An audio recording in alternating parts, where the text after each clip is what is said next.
Let us begin this session, and we start with this new lesson number 13, that is motion and time. Now in class 6 you have already learnt about different types of motion.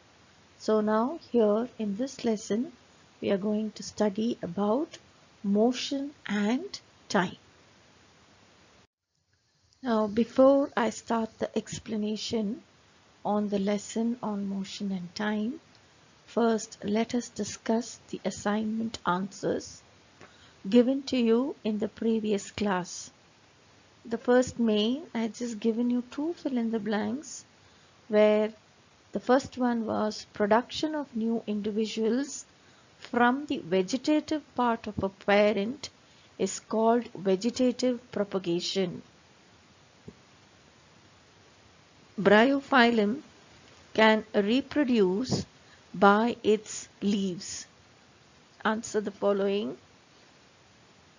The main difference in sexual and asexual reproduction in plants is, in sexual reproduction, new plants arise with the help of seeds. In asexual reproduction, new plants are obtained without the formation of seeds. Then list the various methods of asexual reproduction in plants. So the different methods of asexual reproduction in plants are vegetative propagation, budding, spore formation, and fragmentation. Okay, now let us begin this class, and first let us understand what do we mean by the term motion, or how do we define motion. So motion is the change of position of any object with respect to time. So if a body has to move, then it has to change its position. Say for example, if you've taken a book or a bottle or a box, anything for that matter, and if you've kept it on the table and it's lying in one particular position, then the body does not exhibit motion. Only if that object has moved through, or if it's moved through a particular distance and the position has changed, then we say that it has exhibited motion.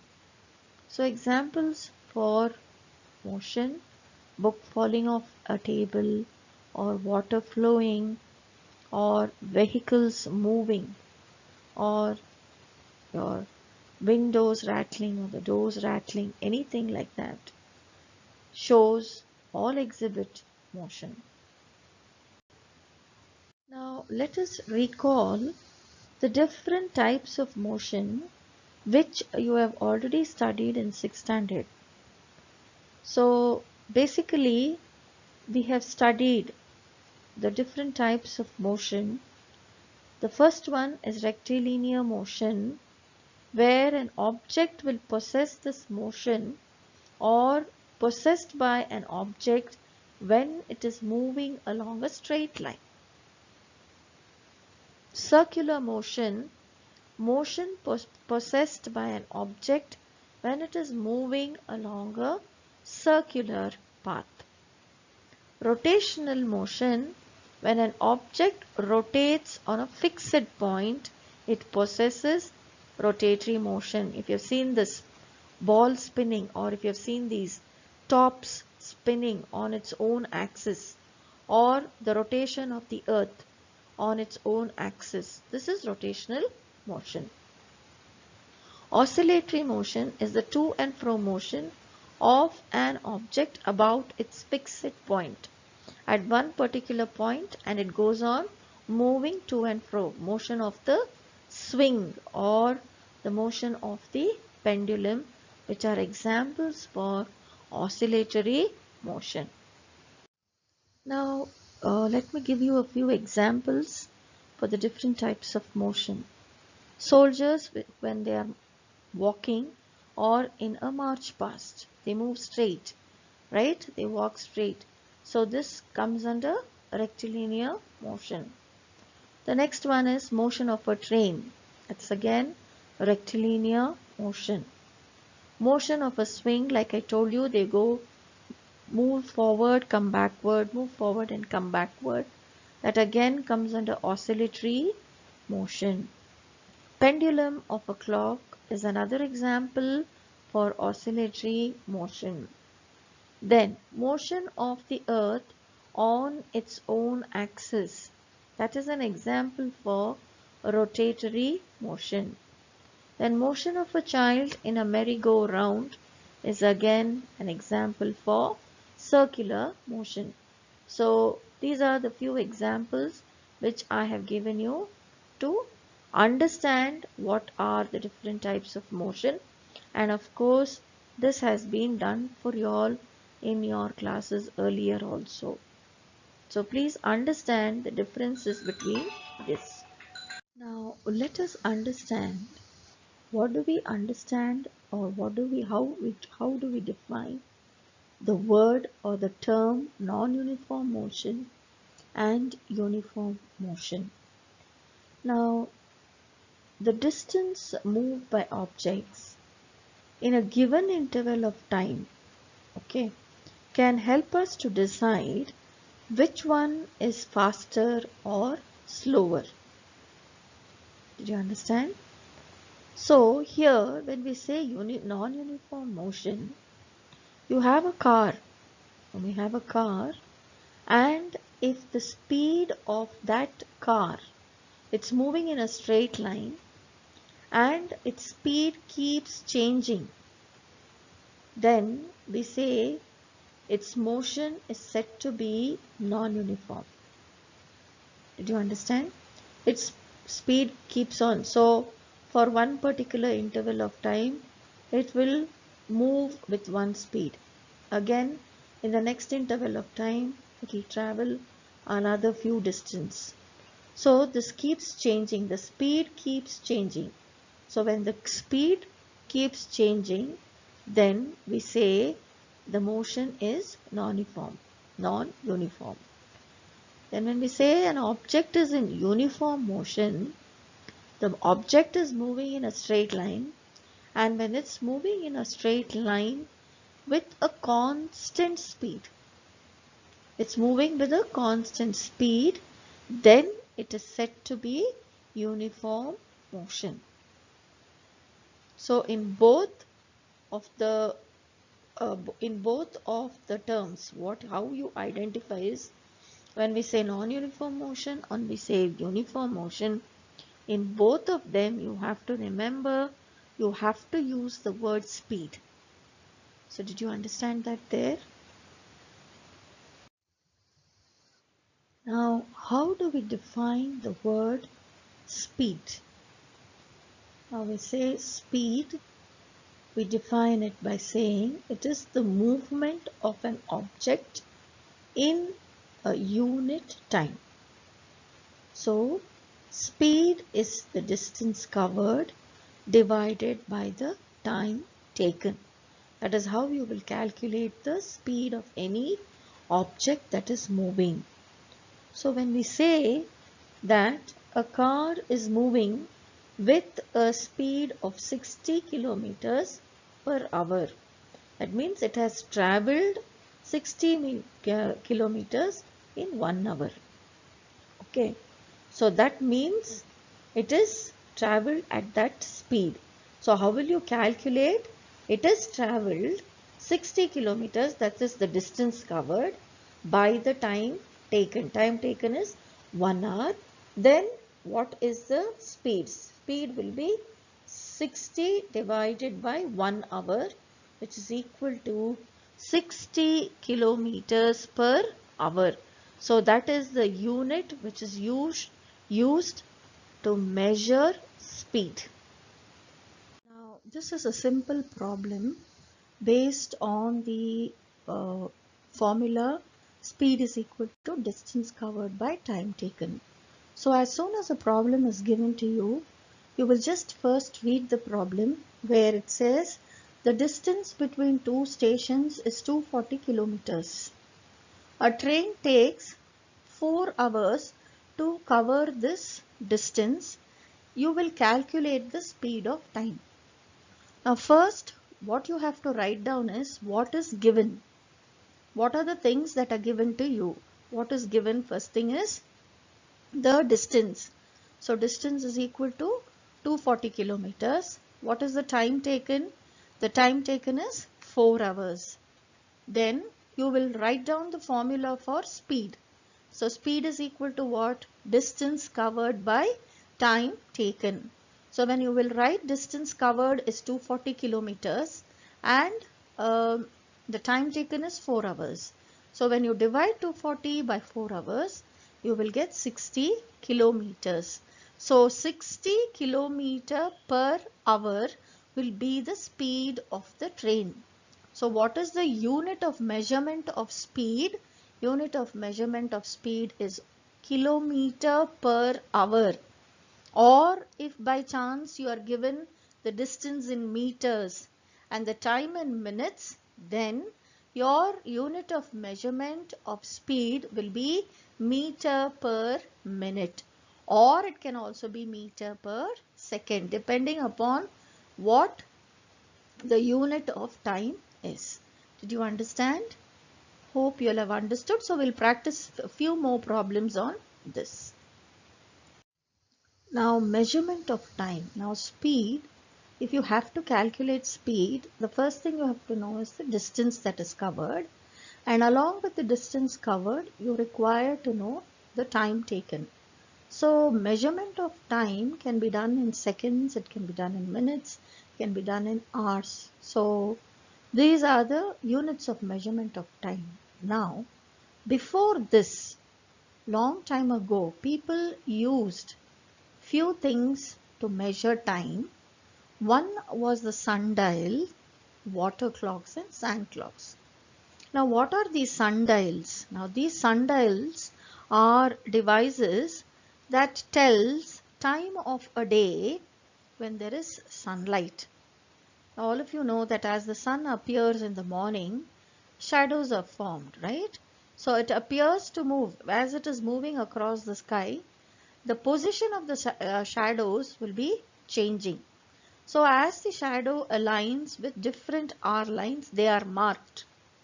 They are marked, which indicates the time of the day. So this is just giving you approximate valuation or evaluation of time.